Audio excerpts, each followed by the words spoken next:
Casual Fridays are becoming a week-long affair. The post-pandemic fashion rules in the workplace are apparently shifting to be even more relaxed, with an emphasis on comfort. Last year, the North American media company Captivate conducted a survey about workplace fashion. It found people have been increasingly wearing more T-shirts, Crocs, and open-toed shoes, and even pajamas to the office. For more, let's bring in Katharine Zarrella and Jamie Waters. Katharine is the fashion director of Off Duty for the Wall Street Journal, and Jamie is the men's fashion editor. Katharine, I'd like to tell you I feel a little bit underdressed for this segment, but apparently that's impossible these days. First of all, you look fabulous. And I wouldn't say that it's impossible, but it's much harder to be underdressed than it was pre-pandemic.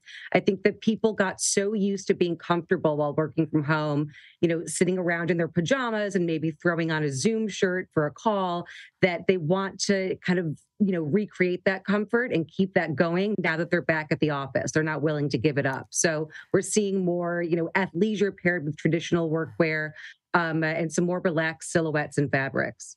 So, Jamie, let's take that a step further. Are there any fashion red lines like shorts, sandals, or Crocs in the office?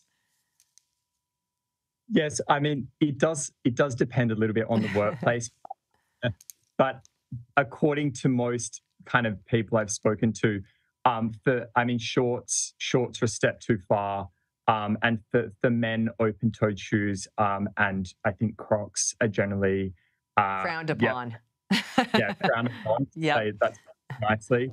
And I think in terms of like jeans, like ripped denim and really faded denim is generally a step too far, whereas darker denim is more appropriate.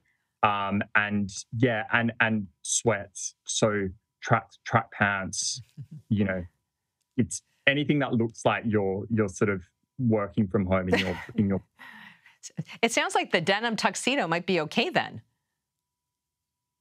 It's not terrible. I think that there's worse things that you could wear to work. I mean, again, I think, what Jamie said, it depends on your workplace. If you're going to an investment bank or a law firm, maybe don't wear a denim tuxedo. If you work at a creative ad agency, you can probably get away with it.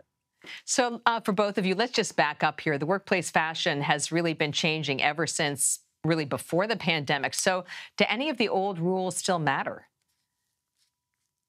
I think, flip-flops are just not an acceptable footwear choice ever. I think that that's not an okay moment in the workplace, especially if you're in a city. I don't think that you want, bare feet walking around the sidewalk of New York.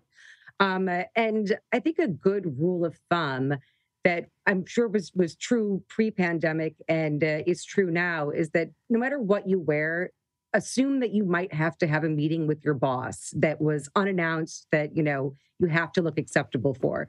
And I think it's also really good for men and women to take cues from what, your boss and the people above you are wearing. If they are, wearing jeans and a flannel shirt or leggings and a great oversized blazer, that's fine, follow their lead.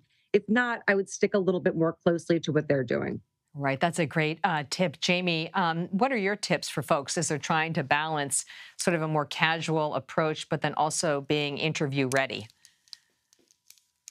Yeah, I would say one good one is to dress at least a step above what you would wear when you're working from home, so that you're kind of thinking about, you're going into a place of work where you want to be sort of look like you're, taking this seriously and look presentable.